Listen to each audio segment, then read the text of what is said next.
In recent years, the U.S. Commerce Department and other agencies have implemented greater restrictions on high-tech products that can be exported to Chinese companies, such as Huawei, citing national security concerns. What are the consequences of these measures for both China and the United States?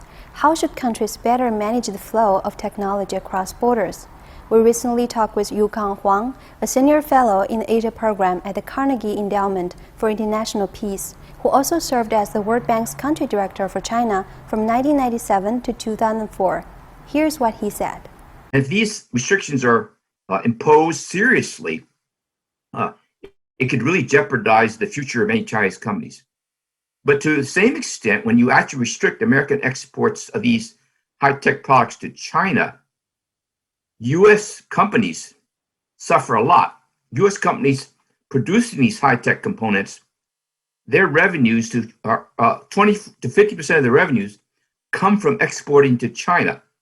So if they no longer can sell to China, then you have a major problem in America, and that is their high-tech companies' financial position significantly weakened, and they can't invest. So these security restrictions, restricting the flow of high-tech products to China, are a major negative consequence both for U.S. companies and Chinese companies. In a recent article, you talked about the U.S.-China trade tensions inevitably led to some degree of decoupling, and the pandemic accelerated that trend. Do you think the technology decoupling between the two sides are going to continue, and what consequences are going to be if that continues? I think the tension is very strong. It will continue.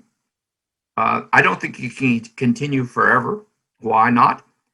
Because when you decouple, you prohibit activities, you ultimately hit upon a very important principle.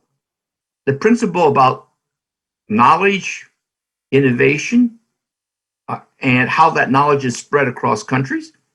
It's spread across countries through trade, foreign investment, academic exchanges. It's spread across companies. Companies learn from each other within a country, across countries. Now, that knowledge spread is the reason that growth of countries and the world has soared over the last 10 or 20 years. So now we have a technology trade war, which threatens to reduce the flow of knowledge across countries.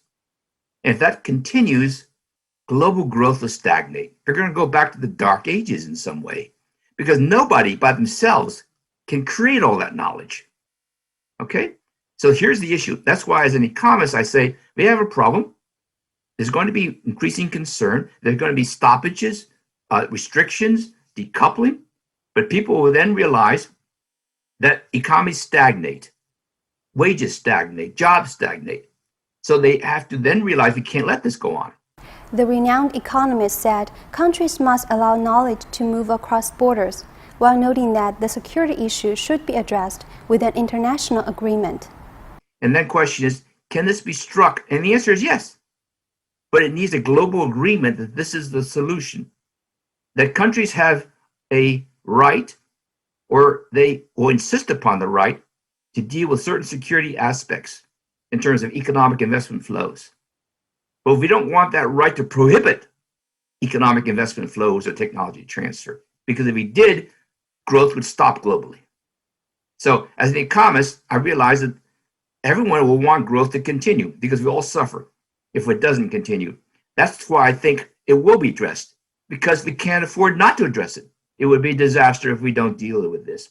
And the solution, whatever it comes up with, will be applied in the same fashion in Washington, in Brussels, in Beijing.